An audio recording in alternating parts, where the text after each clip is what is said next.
Hello, I'm Kiana Price Wade, and it's a beautiful day here in the Roanoke Valley. The perfect setting to groove to some live jazz music. This is Round Roanoke, seen only on Cox 9, and tonight we're not at an amphitheater, we're not at a jazz club. Today we're at the Roanoke Main Libraries.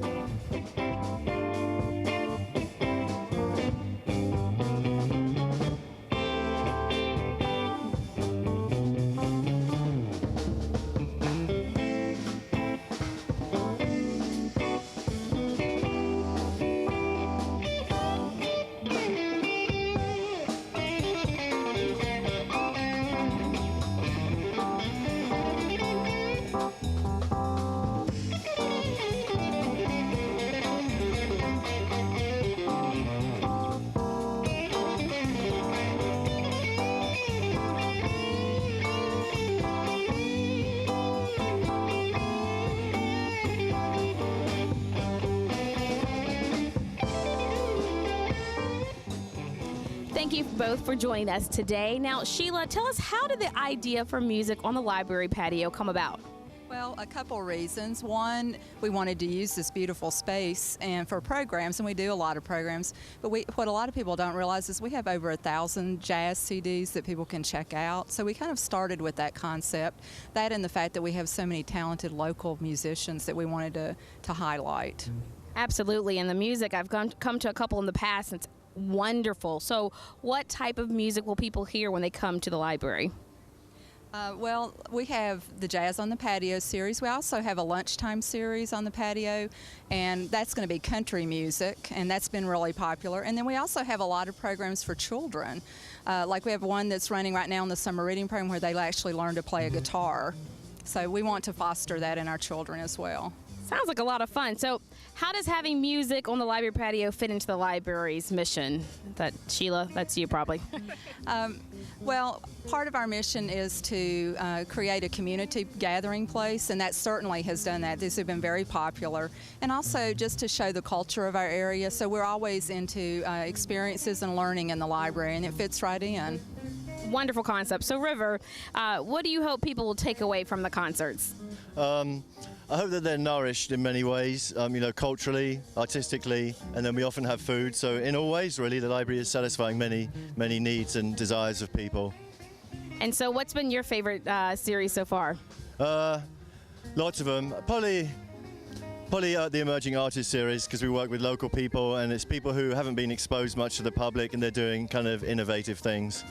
And do you feel as though you are getting more people that don't normally visit the library coming out to these sort of events? Oh yeah, definitely. Most events, at least, there's a few people who come up and say, they haven't been to the library for years, they didn't know we did this, and they'll be coming back. And we increase in library card membership too when we have these events, so it's great.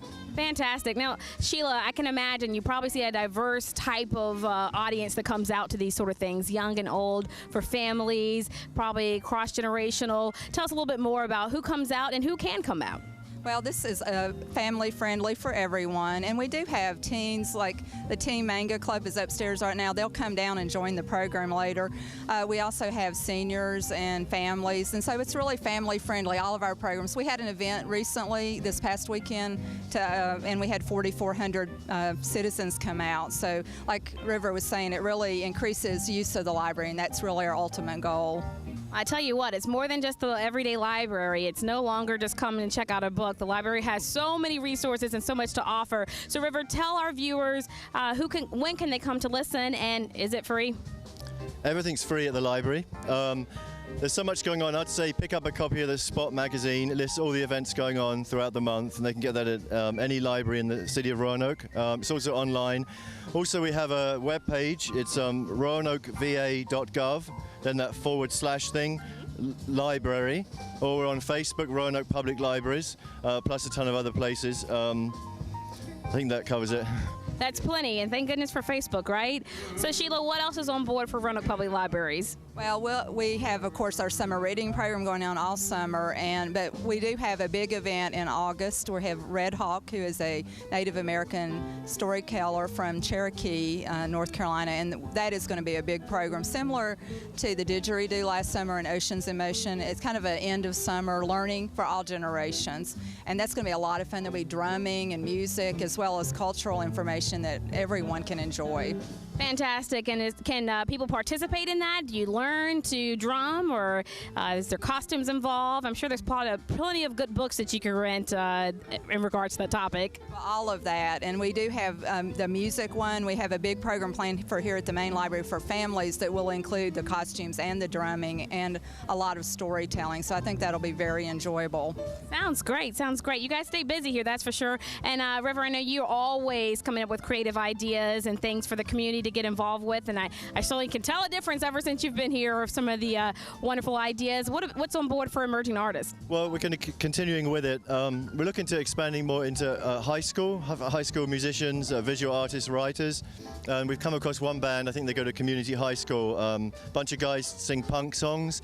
So we're looking about partnering them with this lady whose name is Sunny, who's fairly new to the region, and she makes cupcakes and pizzas out of recycled products, and they look just like the real thing. So we thought that'd be a great partnership, maybe in August or September. Well, we're looking forward to a wonderful series this summer. Thank you both for allowing all this to go on at the library. It's fun and certainly exciting as our viewers can hear some wonderful music going on right now. So thank you both for joining us. Thank you.